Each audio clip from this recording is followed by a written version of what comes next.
Oke, jadi kali ini saya Fauzan Angger Ibrahim dengan NRP 02211940000028 akan menjelaskan tentang pengerjaan secara Excel, secara spreadsheet pada soal 5.119 di edisi 6 Himebelo. Jadi dari soal kita dapat mengetahui beberapa data ya. Beberapa datanya itu akan dimasukkan ya, beberapa data yang sudah diketahui akan dimasukkan ke dalam tabel kolom yang berwarna hijau ini.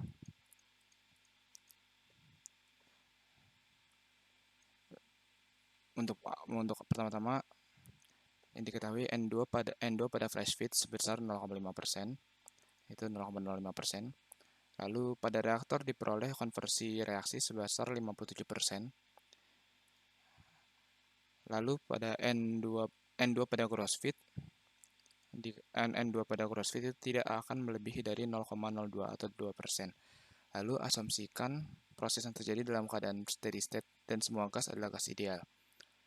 Lalu yang ditanya adalah berapa banyak heat yang masuk atau keluar dari sistem secara keseluruhan. Yang masuk atau keluar dari keseluruhan sistem. Untuk awal kita akan mencari jumlah mol dan fraksi mol untuk setiap stream. Untuk berikut adalah urutan warna dalam pengerjaannya. Yang pertama adalah basis. Basis kita akan menggunakan basis dari CO2-nya itu 1 mol ya. Nah, dalam reaksi ini kita dapat ketahui bahwa H2 memiliki jumlah mol 3. Lalu kita masukkan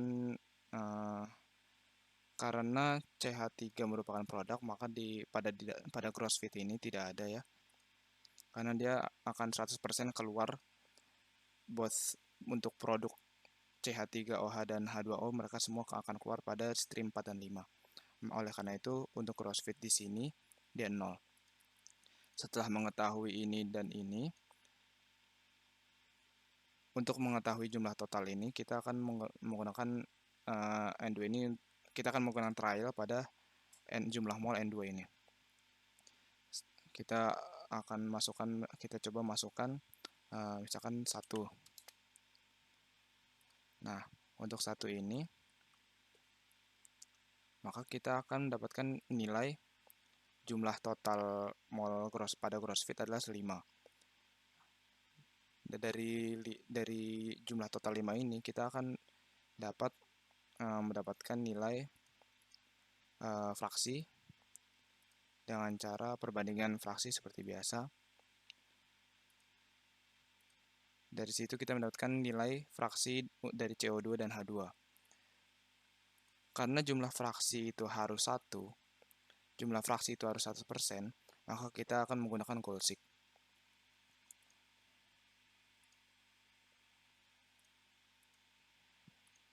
Data analysis, what if analysis ini Cold-Sheet. Kita akan mengeset sel total fraksi menjadi angka 1 dengan cara mengubah ini. Lalu dia akan merubah ya, Cold-Sheet ya, akan merubah ini mendekati angka 1 dengan cara mengubah trial yang kita buat tadi sebelumnya. Lalu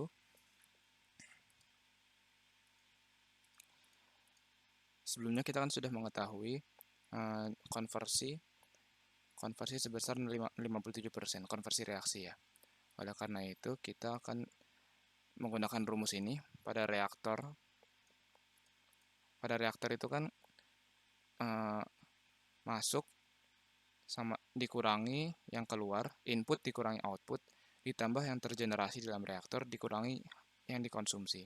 Dan itu harus sama dengan 0. Oleh karena itu, kita akan menggunakan rumus yang sini. Jadi 1 kurang 0 karena lalu kita akan menghitung gross product pada aliran 3 ini. Belum tambahin 3 ya. Pada aliran 3 ini gross product karena konversi reaksi sebesar 57%, maka ini jumlah CO2 yang akan terkonversi menjadi produk adalah sebesar 57%. Oleh karena itu, jumlah basis tadi 1 mol itu akan dikurangi 57% dari 1 ini. Ini ya, akan dikurangi 0,57 atau 57% dari jumlah basisnya. Maka akan didapatkan gross product sebesar 0,43. Gross product akan didapatkan jumlah karbon dioksida pada aliran gross product atau aliran 3 sebesar 0,43. Berlaku juga untuk H2. Pada komponen H2. Lalu karena N2 itu tidak bereaksi, maka dia akan pada gross fit aliran kedua ini, karena dia tidak bereaksi, maka jumlah yang masuk sama dengan yang keluar. Jadi 0,816 ini sama dengan jumlah yang di gross fit ya. Jumlah yang di gross product sama dengan yang di gross fit. Hal itu berlaku juga untuk yang di keluar separator ini. Di aliran 6 saja, saya katakannya sebagai aliran 6. Ini aliran keluar separator. Karena sudah sama,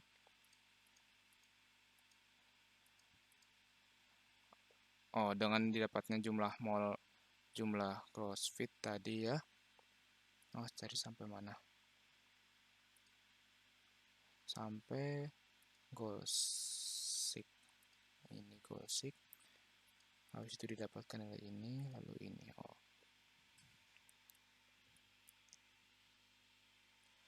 Setelah tadi kan sudah didapatkan kalau 57% itu akan mengubah 1 mol CO2 ya. Hal ini karena dia merubah 1 mol, makanya hal ini juga berlaku untuk di CH3OH.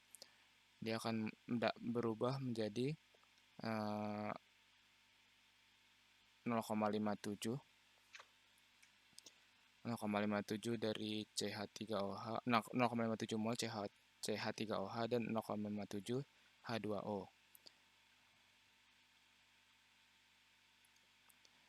Hasil reaksi akan keluar melalui gross product.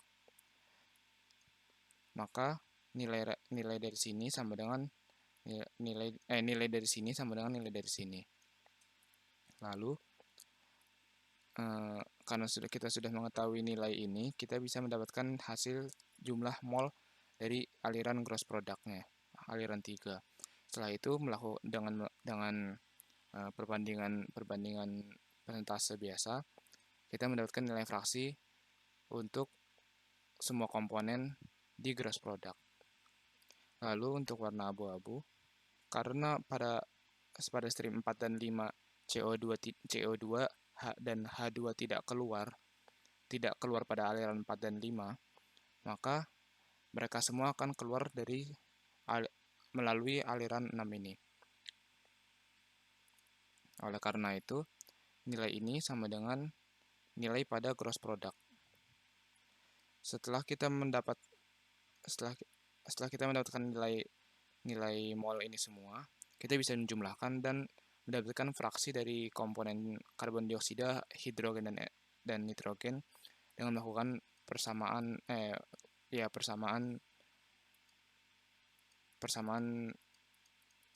yang biasa. Perbandingan yang biasa. Lalu untuk warna abu-abu, karena sifat separator, maka jumlah nilai fraksi di keluar separator aliran 6 dengan fraksi di purge aliran 7 dan aliran 8, mereka semua sama. Oleh karena itu, kita bisa isi semuanya dengan mengikuti nilai fraksi di aliran 6. yang kita sudah hitung sebelumnya. Lalu pada langkah selanjutnya kita akan mencari nilai mol di purge dan recycle setelah kita mendapatkan nilai fraksi pada sebelumnya. Nah, untuk mendapatkan nilai recycle, kita akan mulai dengan trial pada total mol di aliran recycle atau di aliran ke-8 ini. Sebentar, saya tambahkan aliran ke-8.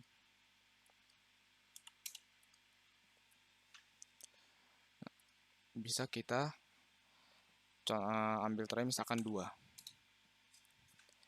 Nah, dengan kita masukkan nilai trial 2 ini, dengan menggunakan perbandingan persentase biasa, kita bisa mendapatkan jumlah nilai mol di sini. Nah, karena kita sudah mengetahui nilai total dari aliran keluar separator dan total dari recycle, total mol yang ada di aliran recycle, kita dapat mengetahui total aliran mol yang terdapat di aliran ke-7 atau yang di purge dengan cara mengurangi aliran keluar separator dikurangi dengan aliran yang terdapat di recycle. Seperti yang kita ketahui pada sebelumnya, bahwa N2 tidak akan bereaksi ya.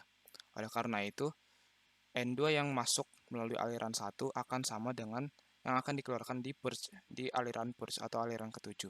Oleh karena itu, jumlah mol yang ada di purge jumlah mol N2 yang ada di purge ini, aliran purge, akan sama dengan jumlah aliran yang ada di fresh feed. Dengan mengetahui hal tersebut, yang sebelumnya kita sudah mengetahui jumlah fraksi mol nitrogen yang ada di fresh feed.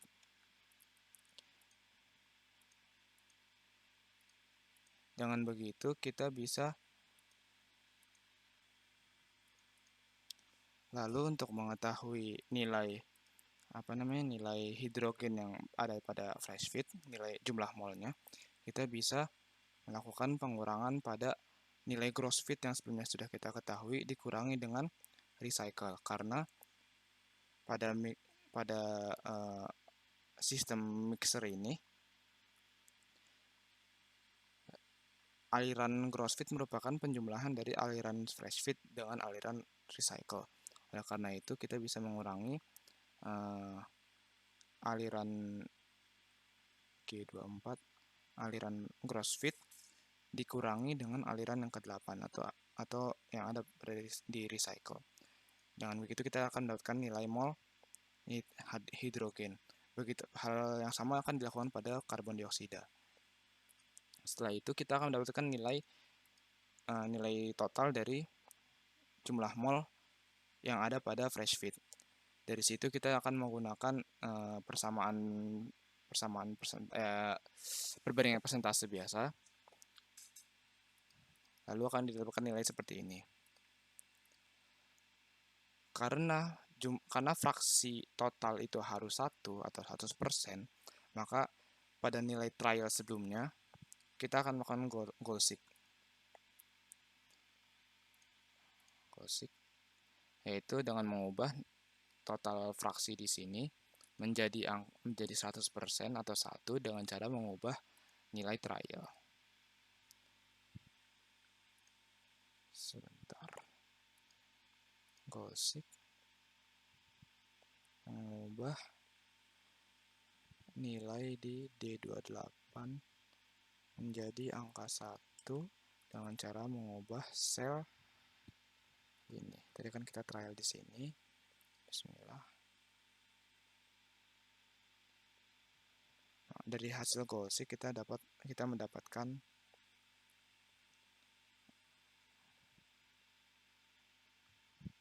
hasil sebagai berikut.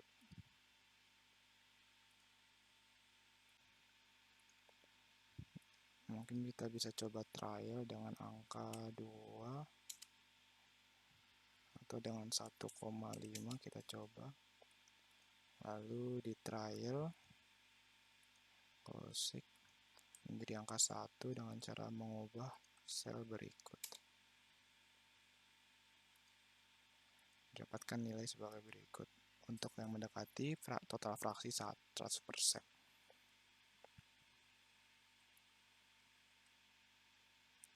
Setelah mengetahui jumlah mol dari setiap jumlah mol dan fraksi dari setiap stream atau dari setiap aliran, maka kita bisa mencari delta H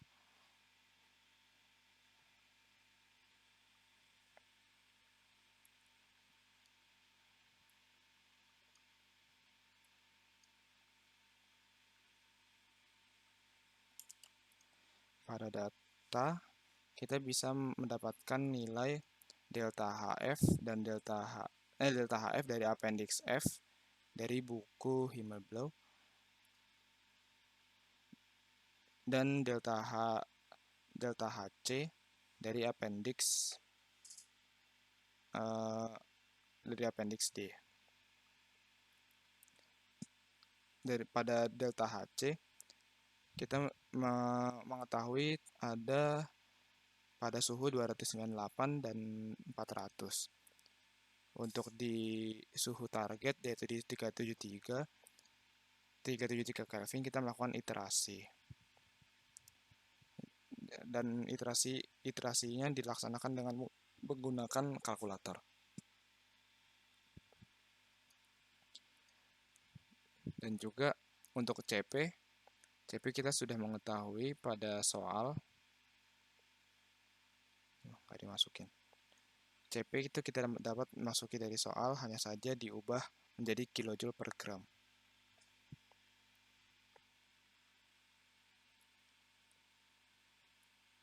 Lalu untuk perhitungan delta H-nya, pada stream pertama ya, delta HF pada suhu 25 derajat Celcius adalah minus 393. Dan untuk mencari delta H-nya, untuk mencari delta H yaitu dengan delta HF dikali dengan jumlah mol yang ada pada fresh feed atau aliran pertama. Maka didapatkan hasil berikut. Nah, untuk hidrogen dan nitrogen, delta HF pada suhu 25 derajat Celcius itu 0, maka hasil dari ini 0. Lalu untuk pada aliran keempat, delta HF untuk CH3OH yaitu adalah angka sebesar ini. Lalu untuk mencari delta H topinya ini, sesuai rumus dari sini, delta H topi sama dengan MCP delta T. Di sini delta T-nya yaitu 70 kurang 25. 70 dikurangi 25. M-nya itu dari T42. Ini dari sini, lalu dikali CP-nya sini 2,845 dan mendapatkan hasil sebagai berikut. Lalu untuk mencari delta H-nya, maka dilakukan perhitungan dengan cara penjumlahan dari delta HF ditambah dengan delta H topi dikali jumlah mol CH3OH pada aliran produk atau pada aliran keempat ini. Lalu pada aliran kelima dilakukan perhitungannya sama seperti aliran keempat. Dan juga untuk aliran ketujuh dilakukan perhitungan yang kurang lebih sama dengan aliran keempat dan 5 dengan data delta HF seperti di aliran pertama. Maka bisa kita akumulasikan bahwa delta H reaktan ada nilainya sebagai berikut. Delta H reaktan ada pada aliran pertama. Lalu delta H produk total bisa kita melihat dari jumlah dari aliran 4, aliran 5, aliran 4, atau produk liquid, aliran 5 dari produk air atau H2O, lalu ditambahkan dari yang ada pada aliran 7 atau yang di purge. Maka untuk Q sama dengan delta H total, jadi produk dikurangi